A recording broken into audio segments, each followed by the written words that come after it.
Good morning, gorgeous ones. Dr. Lucy here, straight out of the shower and into the 8 a.m. live. As you know, this week I've been talking about weight loss and optimism as a component of resilience. So remember, I said that part of the bleak grey Melbourne I can make more optimistic because it means I get to wear my scarves.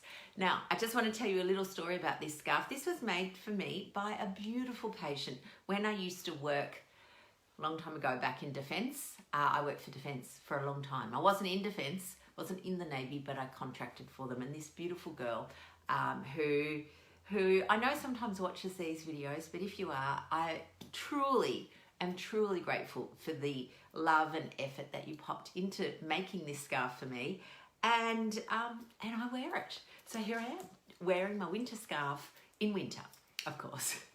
Now, this week I have been, as I said, mentioning optimism, resilience in weight loss. I've got two more sort of components to that this week, but the one thing I'm going to jump on in and talk to you about, which I spoke last night about in my cooking show, is shame, and that shame has no place in any weight loss program. You cannot, people try and drive themselves to lose weight by, talking nastily to themselves, thinking that's going to be helpful. They go, come on, you fat slob, up you get. It doesn't help. It actually makes us feel terrible. Remember, we're listening to ourselves in the way that we talk. But even more importantly, you can't shame somebody else into motivation either.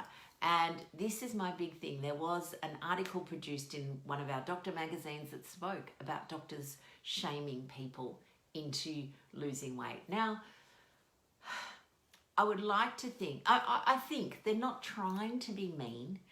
At their heart, most doctors really, really care about their people. But what they don't have is the skills, the communication skills on how to address it.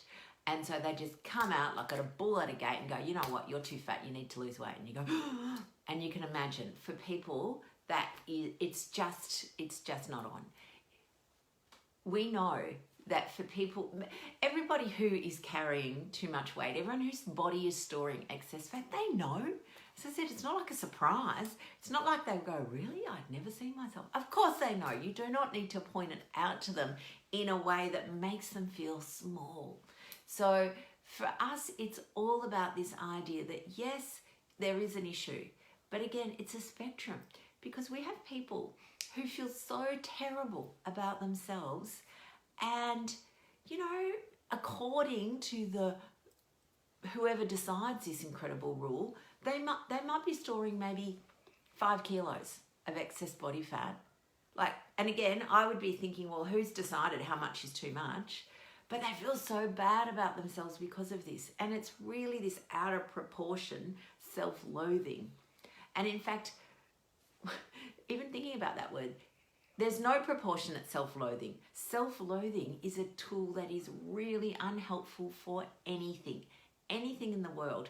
Nobody achieves anything through self-loathing. So we really need to address the self-loathing bit so that people can actually do what they need to do, which is, I guess, why we spend so much time undoing diet trauma, undoing this concept that you are not the number on the scales, teaching people how to really love and care for their body in a way that's helpful, not punitive, not restrictive, helping them change their thoughts about what they're doing so that it doesn't feel punitive and restrictive. And that takes time. Remember my word yesterday of cultivate? It takes time to cultivate that self-love, that self-kindness, and a lovely phrase that we like to use called loving self-discipline. That takes time. It doesn't happen overnight. So what I would love for people to be thinking about is, and here's a little call to action. Today I'm actually writing a post on both Instagram and Facebook on our Real Life Medicine page addressing this issue, like talking about shame and talking about the doctors. And because in response to this article, this is what got my goat up, was some doctors who just can't see the wood for the trees. They basically continued this line that yes, well, you know what they were saying, you know what, people are fat, they just need to accept that and they need to stop eating so much. It's like, oh my God, you're so ignorant.